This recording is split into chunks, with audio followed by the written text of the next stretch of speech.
Hello and welcome to Behind the Story. I'm your host, Eli Sherman. I'm joined this week, per usual, by my co-host, Kim Kalunian.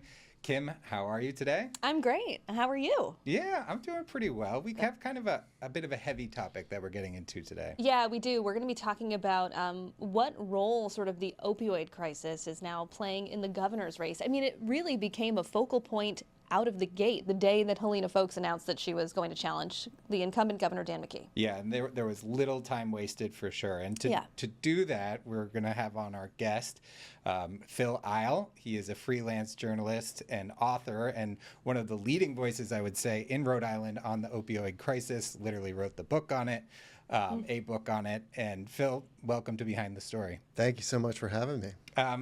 So Phil wrote just a great story, an opinion piece on the Rhode Island Current, and we'll bring it up here on the screen here. But one thing that really caught his eye with Helena Foulkes coming into the gubernatorial race last month now, or it's the 1st of October, was this quick to the forefront was opioid crisis, because Dan McKee came out very quickly to criticize Helena Foulkes for her role in potentially fueling the opioid crisis during her time at CVS. Those were his allegations. She's defended her role. And Phil, just before we jump into it, I think it would be helpful to set the stage. Our colleague Ted Nesi actually did a package where it talked about some of these things, and I want you to just listen to about a minute of that. Here it is. Me? Helena Foulkes taking the stage at a rally kicking off her campaign for governor. So it's time for Rhode Island to live up to its potential, to make it easier to raise your family and get ahead in this state we all love. The 61-year-old Democrat used her speech to indict incumbent Dan McKee and other leaders over issues like health care, housing, and the Washington Bridge. With all the incompetence and bureaucracy, it's going to take 5 years in the best case scenario to fix. 5 years. People, I gave birth to 4 children in 4.5 years. Not all drug deals look alike. McKee's campaign hit back immediately, attacking Foulkes over CVS's role in the opioid crisis when she was an executive there. It's about the behavior and the lack of leadership of somebody who announced that they want to be governor. Speaking to 12 News, Foulkes linked that attack to Monday's decision by Hasbro to move out of Rhode Island. I think the governor is either attacking our biggest companies or losing our biggest companies, and this is what you do when you're a desperate man. So there you have it. I mean, quickly a contentious race. We're still a year away from the primary election, basically, but really hitting hard from both camps. You wrote, Phil, when you watched this immediate discussion about opioids, you said you were watching it uneasily. And so I want you to just walk us through the moment that you saw this happening and what your reaction was when this really did become the opening salvo of the race. Right. Well, so I am, in addition to being the author of a book about the opioid epidemic, a keen observer of Rhode Island politics, both professionally and personally. I'm, always have one eye on the news here in Rhode Island. And so I was interested to see that Helena Foulkes was diving back into the race. And I was doubly interested to see that the conversation immediately went to the subject that had been brought up during their first face-off. I guess it was 3 years ago. 2022, right? And I was fascinated by that incident then because it was just an interesting clash of my personal interests and local politics. And then the kind of discussion seemed to revolve around, is it okay for a politician to attack CVS when running for a high Rhode Island office? And I remember one of the former executives at CVS called up Ted and basically expressed his outrage at Dan McKee's comments at the time. So here we were diving right back into that. Between then and now, this book had come out and I had done a lot of reporting on the opioid epidemic, and specifically about a doctor who went to med school with my dad, who was linked to the overdose deaths of a number of people down in southern Ohio. So I watched it uneasily because I was worried that this very serious and ongoing issue that has been a source of really serious pain for people across the country. I mean, the death tolls from the opioid epidemic overall are just staggering, approaching 1 million people, if we haven't already passed that. it's helpful to remember, perhaps, that this really kicked off with the release of OxyContin in the mid-'90s. So we're approaching like 30 years of this crisis.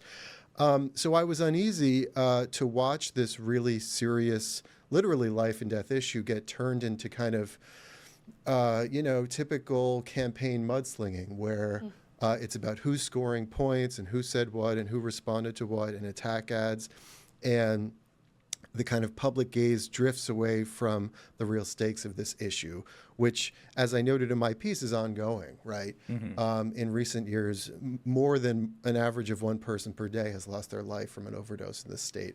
Thankfully, last year, we brought that number down below one per day, but it's still over 300 Rhode Islanders lost their lives to overdose last year. So this is really serious stuff, and it's ongoing. Yeah, it's really staggering to hear those numbers. I think we have some data that we can actually put on people's screens to give them a visual idea of what we're talking about. Because, Phil, one of the things that, I think one of the reasons why you wrote this piece is because you have said previously, you told the Providence Journal, and I love this quote, "There's no greater responsibility for a journalist than to tell the stories of victims of a crime who are no longer around to speak for themselves." And as we look at this data and we look at these numbers and we look at this line, every single data point on this chart is a person with a family. So why did you want to sit down and pen this piece, especially now, since it, like you said, is an issue that also bubbled up in 2022? Why did you feel like it was important to write this? Well, on one hand, having written a book about this subject, I feel a sense of debt that I want to remain an advocate about this issue pretty much forever. It's an issue that is addiction, overdose, rife with stigma, and people are often disrespected while alive and kind of flattened into statistics after their death. And so I'm sensitive to those phenomena generally, and my ears perked up, and I wanted to use my voice to kind of hit some of those notes. And then, almost immediately in that interview with Ted, Helena Folks mentioned specifically in her defense of her actions while at CVS in charge of the pharmacy that they had cut off pill mill doctors. And just that phrase, which appears in the title of my book and is the subject of my book, I thought, geez, I've got to write about this. This is the intersection of one of the biggest project in my career and my own kind of backyard politics. And I also knew, again, to get back to the ongoing stuff, that there are real things that gubernatorial candidates can do to affect this issue. I say in the piece that public health advocates would dream of the kind of airtime that these two people, Dan McKee and Helena Folks, are going to have in the coming months. And I just wanted to encourage them to think about the people who have lost their lives, think about the responsibility and the opportunity they have in these leadership positions, in these highly publicized positions, to affect real change, either through the language they use and destigmatizing language, reminding people that substance abuse is not a moral failure, it's a health issue like any other, pointing people to helpful resources. I don't think it's an exaggeration to say that the way these candidates talk on the campaign trail can affect and perhaps even save lives. Okay, well, folks, we have to take a quick break, but we are going to pick back up right where we left off, talking about what some of the candidates should be saying or could be saying on this topic, and a little bit more about Phil and his career. Stick with us.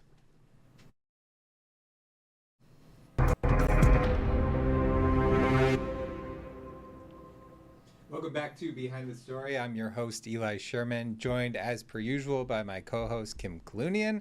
And our guest this week is freelance journalist and author Phil Isle. We're discussing the issue of opioids and how it's playing a role in the gubernatorial race, which is still a year out, but it's quickly emerged as sort of one of the forefront issues that's going on here. And Phil is here to give us all his expertise in the area. Kim? Yeah, Phil, I wanted to ask you something that stood out to me when I listened to Helena Folks on Newsmakers with Ted Nesi and Tim White. She said that when she was at CBS, they cut off 600 pill mill doctors. You've written extensively about pill mill doctors. It's, like you said, in the title of your book, Prescription for Pain. Yeah. But she also mentioned that these doctors still have valid DEA licenses. So can you just, for those of us who might not know, what is a pill mill doctor and how is the DEA not seemingly catching all of them, at least according to Helena Folks? Right. So pill mill doctors, or the one I wrote about in my book, who was a med school classmate of my dad, he kind of represents this class of dozens, if not hundreds, of doctors who kind of broke bad during the opioid epidemic. And they tend to share some characteristics. Often they are operating alone or unaffiliated with an established hospital or educational institution. They are often offering not a wide variety of services, but rather focusing on prescribing often large amounts of narcotic pain medications or muscle relaxers or sedatives. In the case of the doctor I wrote about, he was accepting only cash. He also had an on-site pharmacy where he was kind of doing bulk orders. There were armed guards at the clinic. So it's the kind of pseudo-medical operation that acts as if to the world that they're offering real medical services, but in reality can be more of a drug dealing situation. Wow. And I know in the case of the doctor that you wrote about in your book, he was federally charged. Yes. But it seems like there are still a lot of bad actors out there. Yeah, I think one of the difficulties, by no means am I a spokesman for the DEA or CVS for that matter, but I think one of the difficulties the DEA faces in cases like this is, unlike traditional kind of street corner drug dealers, the medications that pill mill doctors are prescribing or dispensing are legal, or they're controlled substances, and if you have a doctor's prescription, that can be a case of a legitimate use of it. On the other hand, if it's being prescribed for illegitimate reasons, or if a person has it and doesn't have a prescription, then it becomes illegal. So there's a lot of a gray area there, and I think it can be difficult to build a case against a pill mill doctor. They're difficult cases to investigate and to bring to trial. Why they're still happening now, this far into the crisis, I think just goes to show you how profound of a crisis this is and how big it is. I mean, in the course of my reporting, I learned there's really no corner of the country that hasn't been touched by this overdose crisis, which I always emphasize is a man-made crisis. And it's sad, but I'm not super surprised to hear it's still an ongoing issue. I got a question for you, Phil, because I'm thinking about the race as it's going to play out over the next year. And as you mentioned even in your piece, this is not going anywhere. Governor Dan McKee, who's the incumbent, is going to try to paint Helena Folks as sort of a drug dealer. And Helena Folks is going to defend her record. And this is all against a backdrop of, the DOJ is suing CVS and for illegally or improperly filling these prescriptions at pharmacies in Rhode Island. Helena Folks was the head of CVS Pharmacy for the chunk of time that's covered in this lawsuit. So I wonder, what is, sort of the fair question to folks during this campaign about her record at CVS? I mean, that's a great question. And I go out of my way in the opinion piece I wrote. I had points I wanted to make about the ways we talk about this crisis. But I said I am not interested in shielding Helena Folks, or CVS for that matter, from real questions. I mean, one thing to remember is CVS and other pharmacy companies has paid billions with a B to settle opioid-related litigation. They, I don't think, ever officially made an apology or claimed guilt, but that's a lot of money. And this is, as I said, a big crisis. And one of the things I learned in writing about a doctor who had been criminally prosecuted was further up the chain of responsibility for this crisis, we don't see a lot of criminal prosecutions. We see far more in the way of litigation. So I think it's absolutely fair to think of CVS, among other pharmacies, and even more broadly speaking, pharmaceutical companies and distributors, as a contributor to this crisis. I think $5 billion in settlements is an admission of as much. And I think it's fair to say to Helena Folks, who was in charge of their pharmacy division, and on LinkedIn points to, the raises in revenue she brought while she was in charge, and certainly touts her own decision or her role in the decision to stop selling tobacco, which is an indication of how hands-on she was in the decision-making at this company, I think it's perfectly appropriate to ask her about this. And as I suggest in the piece, to ask her what is she doing, like any governor would be asked, or gubernatorial candidate, what is she doing to save the lives of Rhode Islanders who are still dying from overdose and suffering from a treatable illness of substance use? What is she doing to make sure Rhode Islanders have the resources to get the treatment they need?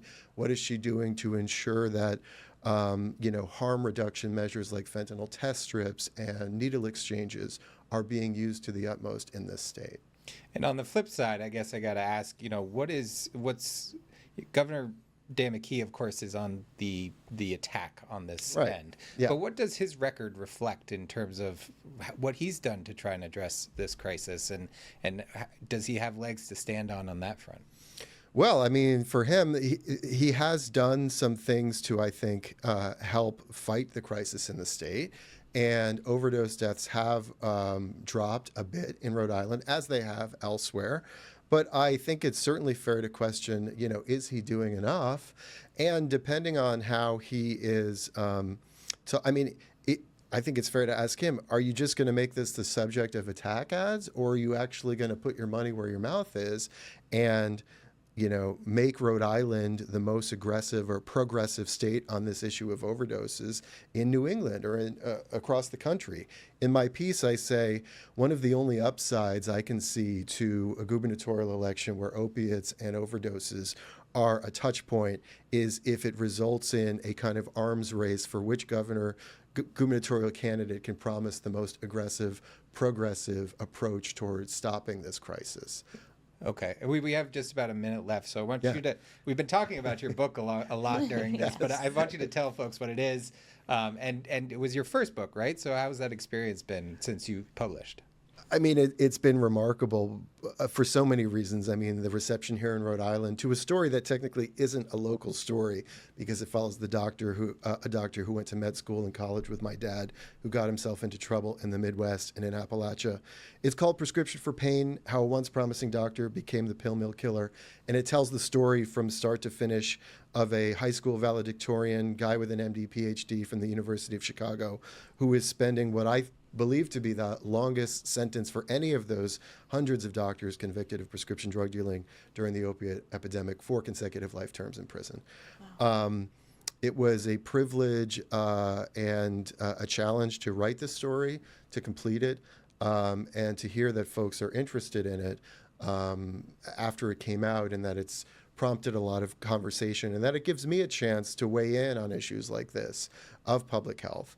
I'm not myself a doctor, but I have been following this crisis, and I have no plans to stop because it's ongoing, and it's right here in our state. Okay. Well, that is all the time that we have. Everyone should go check out Phil's reporting and also pick up a copy of his book, Prescription for Pain. Phil, thank you so much for joining us today. Thanks for having me, guys. It's a pleasure. Okay. And when we come back, the stories we wish we wrote. Stick with us.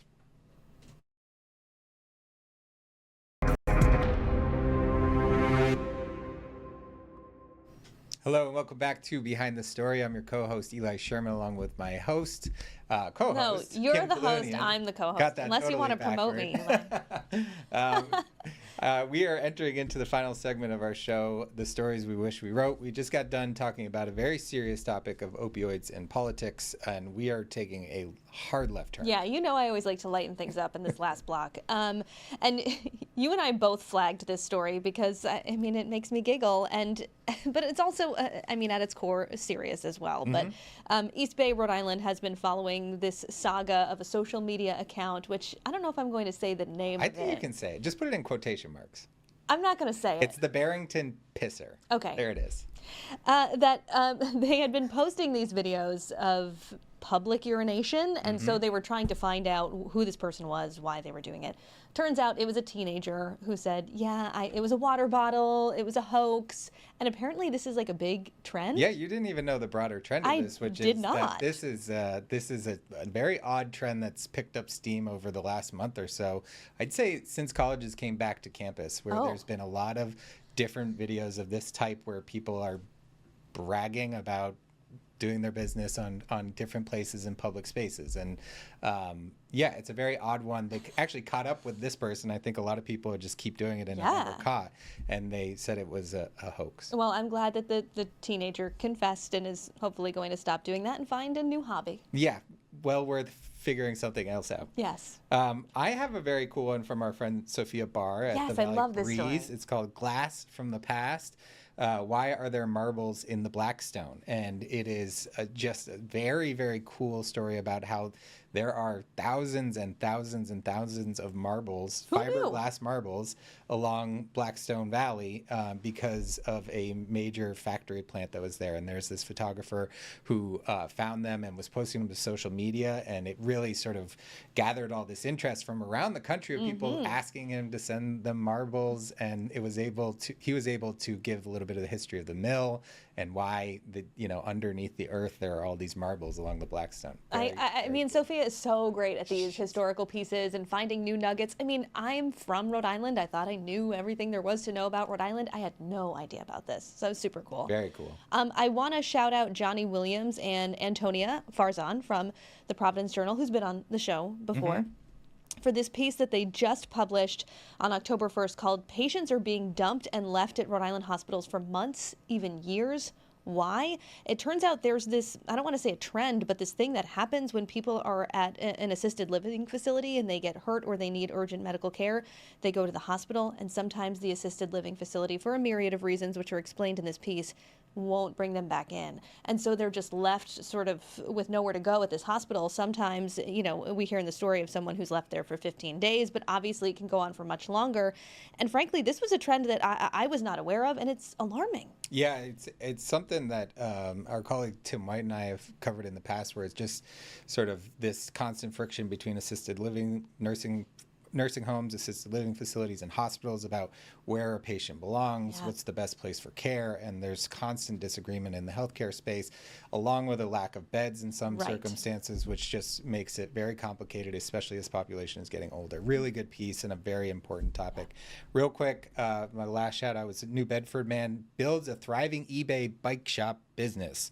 Check out House of Cogs. This is by Catherine Gallerani, the New Bedford Standard Times. Just a very cool profile, straight up, of a guy who's just doing a very cool project of selling bikes on eBay. And it's one of those stories that's just really fun to read, and you get to learn about someone in your backyard. Love that. That is all the time that we have today, folks. Unfortunately, we could keep talking about stories, I'm sure, for a while. But if you want to check out this episode or any other episode, you can find it on our website, WPRI.com, or on YouTube.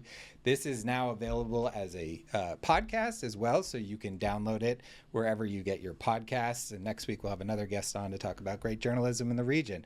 But for now, for Kim Kalunian, I'm Eli Sherman. Thanks for watching Behind the Story.